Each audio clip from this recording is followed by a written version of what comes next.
let's talk for a moment.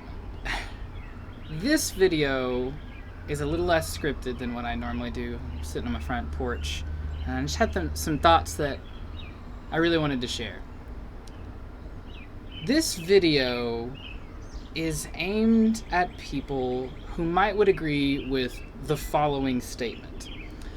You know, I think what happened to George Floyd is a tragedy, but I don't think the protesters should be looting and breaking things. I mean, sure, the cops went a little overboard, but a few bad cops doesn't mean, like, the police are bad. They just have some bad apples.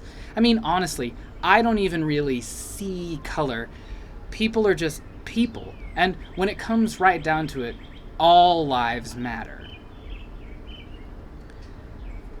If you agreed with some portion of that or all of it, this video is for you.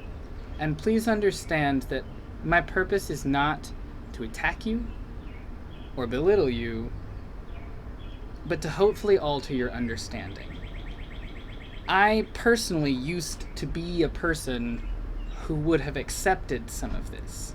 If you'd have talked to me 8 years ago, I might have been on your side. If you had said something like this, I might have thought, you know, I mean, I'm here for protest and all, but like, is violence really the answer? Is breaking stuff even really good optics? I mean, really? What are we trying to accomplish here with all this violence? That might have been something I would have genuinely thought. So I'm attempting to connect with you because I think, at least, that I understand where some of you might be coming from. You might be thinking, now, Stephen, there have been plenty of fantastic black philosophers, thinkers, speakers, musicians, everyone who have already tackled these kinds of things. Why do you think you're going to do it better? I don't. I think they did it better, and some of y'all didn't notice or aren't listening. So I thought I would try my hand at it. Think of me as like the kid in class who got the instructions the second time the teacher repeated them, and maybe you're still confused and I'm going to try to help you. Almost undoubtedly the teacher said it better, but I'm going to try and give you the understanding that I finally have after working on it for a little bit. Exactly my point. So, the first thing I actually want to talk about is the thing I said about I don't really see color and all lives matter. And maybe why that doesn't mean what you think it means. This idea of being colorblind, I think, existed in education training before I went through, because I've noticed it a lot in older teachers. Not necessarily everyone, but it's an idea that I've seen to be fairly prevalent. The reason I think that ideology is damaging, and indeed modern educational practices no longer use that as their frame of reference, is because we're all different colors. And with those different skin colors comes some really awesome cultural differences that are absolutely okay and really cool. Like, you don't have to pretend a black person's not black to recognize how awesome they are. It's okay. If you are truly colorblind, you're missing out on some of the most amazing contributions that have been made to this society that are directly tied to racial and cultural differences. I think this push to not see color is what makes people latch onto the all lives matter idea. Because if you don't really see color, then you can't really understand where Black Lives Matter is coming from. You hear the phrase Black Lives Matter as if it is saying, and all other lives don't matter, or at least Black Lives Matter more. This is not the case. Black Lives Matter and all lives matter, technically as phrases, agree. If all lives matter, then necessarily Black Lives Matter. And the reason saying all lives matter in response to Black Lives Matter is offensive is because it seeks to belittle the specific struggle that Black Americans have in this country. Like, duh, all lives matter, but not all lives are in danger. Not all lives are at as high of a risk of being ended as Black people in this country, specifically through police brutality.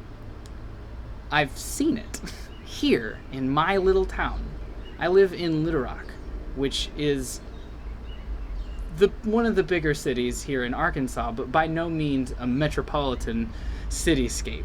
It's a small city compared to most of the other places. And even here in my little town, I have seen violence disproportionately aimed at Black Americans and killings disproportionately aimed at Black Americans. But not only that, but when there are killings of people of other races, particularly white people, those people tend to get justice, and when there are killings of Black Americans, they don't. They go forgotten about or ignored, and they fight long legal battles that last for years, and that sometimes turn into nothing. There's a disparity there, an inequality. I've seen a popular analogy of houses on a street.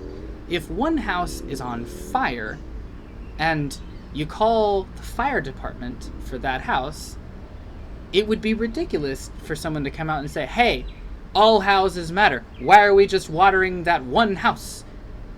Well, it's the one on fire. It's the one that needs the help. I don't need the help.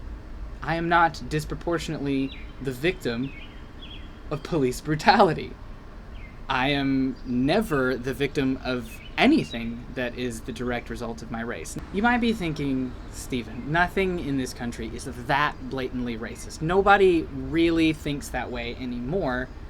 Why are you even bringing this up? I've never seen somebody deliberately hurt someone else or not serve them or whatever just because they were Black. While I very, very, very much wish that were the case, first of all, I don't think that is entirely accurate, but even if it is, that ignores larger systemic problems.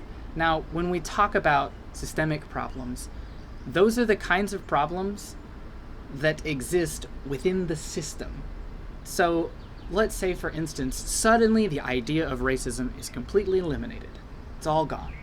Everybody on planet Earth is not racist, and even the thought of racism doesn't exist. And we continue to exist in the society that we currently do.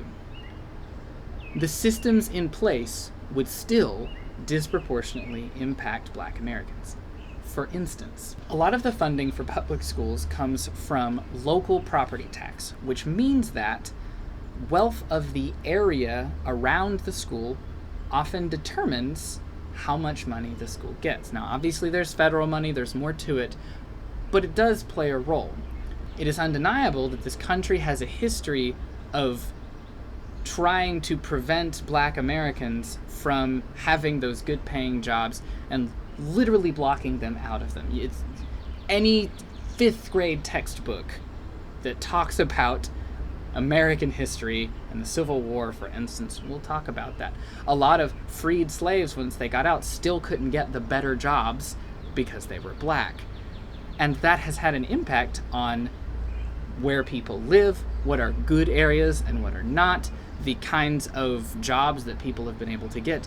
And it follows you. It's hard. If you are born into poverty, it's hard to get out of poverty. Now, obviously, I'm not trying to say that all Black people are poor or something like that. Things have gotten better for sure, but the way lines are drawn on the map, the way funding is for schools, all of that, even just where people live, is the direct result of racist systems that still exist and therefore still impact how we are today. Now, let's go on to the first part of the statement, which is not terribly being a big fan of looting and thinking that the protest should be done peacefully. It's worth pointing out that not only was the civil rights movement not really that long ago, but it's like the civil rights movement never really stopped. Some things have gotten better, I guess there aren't segregated bathrooms anymore and things like that, but the fight never really stopped. For at least the decades since the civil rights movement, and obviously there's been more before that, but at least that, people have been talking about these issues. People have been protesting these issues. Throughout my entire adult life, Black Lives Matter has been an important part and something I was aware of and saw, and it was never confusing to me why they existed. It's pretty clear. We have video footage of black people being killed by police brutality significantly more than we have anything else. It's because it happens a lot. So, peaceful protests up to this point have been marginally successful at best. Looting and breaking things only damages things. No person is hurt by them. I've seen where people talk about small businesses and how those get hurt. That's definitely a tragedy, and I don't think something that the protesters generally want. It happens sometimes, but it's not what everybody's aiming at. Larger corporations, like Target, for instance, they're gonna be fine, guys. Like, they make so much money that I can't even properly understand what they could do with it. It's like money far beyond what I'm even capable of trying to spend if I tried. I think, personally, that a little bit of looting and breaking stuff is fair. If you've been ignored for a long time doing the same thing, you gotta try something different. You can't just keep doing the same thing and hope it'll work. I'm not done addressing that, but put a pin in it, because there's a thought I want to return to. Sure, the cops went a little overboard, but that's just a few bad cops. It doesn't mean the police are bad. You might be the kind of person that sees the ACAB idea and thinks, not all cops, right? That might appear to you, particularly if you know somebody who is in law enforcement and you think this person wouldn't do that kind of thing. They would do better. I have friends, people I know, I've gone to school with, care about, that are in law enforcement. The presence of people who are good humans in the police system does not alleviate how bad the system is. A popular idea I've seen going throughout social media is this idea that if you have 10 bad cops, just what everybody's been talking about, the kind who engage in unnecessary police brutality, and 1,000 good cops, and imagine whatever you think is literally the best cop, right? 1,000 of the best, greatest cops. They do their jobs, they're great, they've never hurt anybody unnecessarily, all of them, whatever. If those 1,000 cops don't do anything to prevent the violence that the 10 cops do, or to punish them for their crimes, then you have 1,010 bad cops. They are held responsible for the actions of those few, because by doing nothing, they uphold the system that allows those 10 to be present. You can know a police officer whom you respect and love, and continue to respect and love them, and still think all cops are bastards. All cops are bastards, as an idea, is targeting the system, not the individual. That doesn't eliminate an individual responsibility, but it does acknowledge that it is possible for there to be good humans that are part of a terrible system. Maybe none of this has won you over. Maybe you're still thinking what I said earlier. Maybe you think in general the police are justified in what they're doing, and that there really aren't that many bad cops, and that some degree of force is necessary when interacting with these violent protesters. Maybe that's you. I want you to think about it like this. I'm a 28-year-old adult man. I'm not super big, super strong, but still, I'm a fully grown man. Imagine for a moment if I saw a kindergartner, a 5-year-old, throwing a fit, flailing about on the ground or whatever, making a scene, really, really causing some problems. It would be a ridiculous show of force for me to come up to that kindergartner and punch them in the face or kick them, because they're, first of all, not even hurting anybody, and second of all, they're 5. They're small. There's only so much harm they're capable of doing. It would be a ridiculous show of force for me to do that. Let's say that that same kindergartner goes from flailing on the ground over there to running at me and starts trying to physically hurt me, throwing hands, trying to punch me, trying to kick me. It would still be an excessive show of force for me to punch that kindergartner in the face, because I am bigger, I am stronger, and there is only so much harm that that kindergartner can do to me. Now, let's add another step. Let's say this kindergartner somehow managed to get a hold of a water bottle and has either thrown it at me or is hitting me with it excessively. It would still be an excessive show of force for me to punch that kindergartner in the face, because I'm bigger and stronger and can interact with that kindergartner without hurting it. I can probably talk the kindergartner down. Well, kindergartners might not be reasonable human beings, but I need it for the analogy. Here's the parallel I'm trying to draw here. No, I don't think protesters are angry kindergartners. But the difference in force is what I'm attempting to illustrate. Protesters, the vast majority of protesters at these rallies, even the ones who are breaking things, who are looting, who are throwing things at the police, there is a distinct ceiling to the amount of damage that they can cause to fully armed, armored, shield-bearing officers. The problem with police brutality isn't just that it disproportionately impacts Black Americans. It is also that even when it doesn't, the force that police officers use typically grossly outweighs the force of the people they are using it on. Why are batons, tear gas, rubber bullets, armor, and in some cases, live ammunition necessary for people who are clearly unarmed, or at minimum are armed with bricks and water bottles?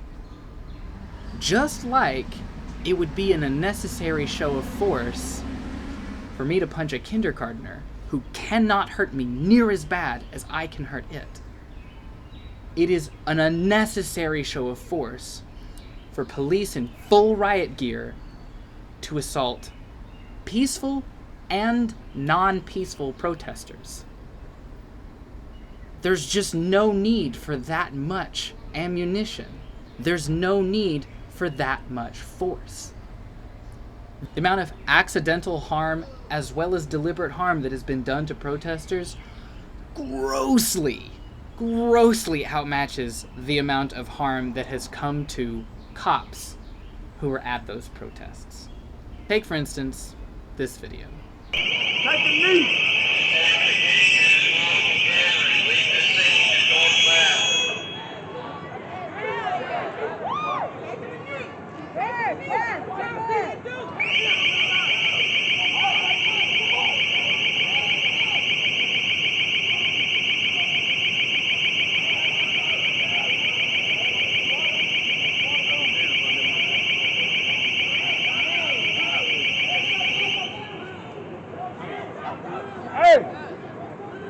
Hey!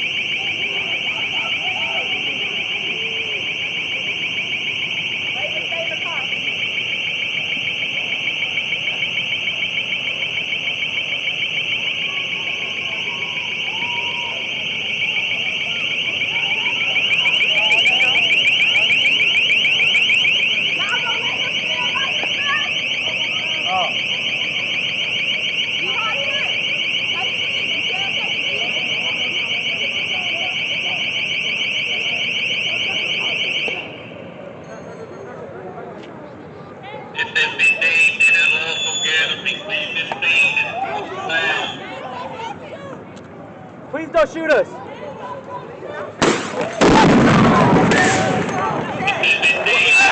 Damn, yo.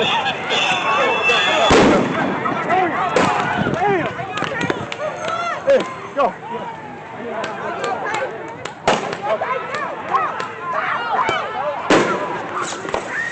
Watch out, watch out. Hey, hey, hey.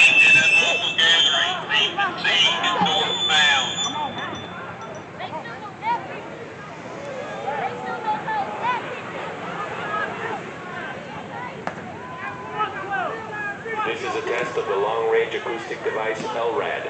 1, 2. It's a video that shows peaceful protesters getting hit with flashbang grenades and tear gas. If you're thinking, that's a little suspicious, I think there is probably more context here that we're not seeing. Follow the link below to a channel run by a friend of mine called Slightly Left of Left that details the entire experience that happened. These protesters, at maximum damage, had some fire on the street that hurt nothing and broke a window of a nearby office building. And that's also a small minority of the group of people that were there. Even including them, the amount of force that those officers used on these protesters still grossly outweighs what the protesters were even capable of doing at their absolute worst. And definitely outweighs what those protesters actually did. And to return to the ACAB idea, I'll acknowledge that in this clip, the people in the riot gear are state police and National Guard. Local law enforcement, I do not believe is included in that. I could be wrong, but I don't think so. However, local law enforcement was there all day, saw all of the protests, were told that the people who were sitting down were peaceful protesters, and they were, and still allowed this to happen. I will personally believe that local law enforcement are the good guys.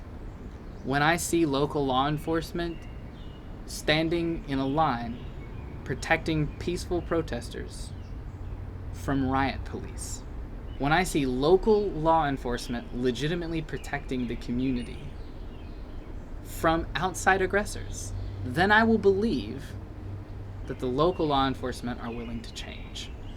Until I see that, until police are marching with those protesters for a better world and being willing to keep them safe and protected, they aren't doing their part. Even if they aren't the aggressors, even if they aren't the ones shooting tear gas into the crowds, they're allowing it to happen. And they will wear that badge saying that they are there to protect and allow harm to come to citizens who are doing either no harm or little harm. Even if you write off the people who are breaking things, you still acknowledge that force is being used on the ones who aren't, and an excessive amount of force. You can't pretend that they aren't. You can't watch that footage and tell me that the men and women and non-binary people who are kneeling quietly and safely deserved to be hit with tear gas and flash bombs, regardless of what happened before. That is still an excessive show of force. I hope that this has all meant something, and that it has swayed your opinion a little bit. It can be really easy to be confused about all of this. It can be really easy to see some of the violence at the protests done by protesters and think, ooh, I don't know, I don't know, man. But please understand that any violence done is done for one goal only, and that is to eliminate police brutality. And that at its worst is still nowhere near as bad as what police have done to countless Americans throughout history. Please understand that the answer to this is sweeping systemic change. Not more force, not more brutality. We can do better. We can be better. It doesn't have to be terrible. If people start listening, riots become unnecessary. If the police continue to ignore and harm peaceful protesters and rioters alike, riots become more and more reasonable a response.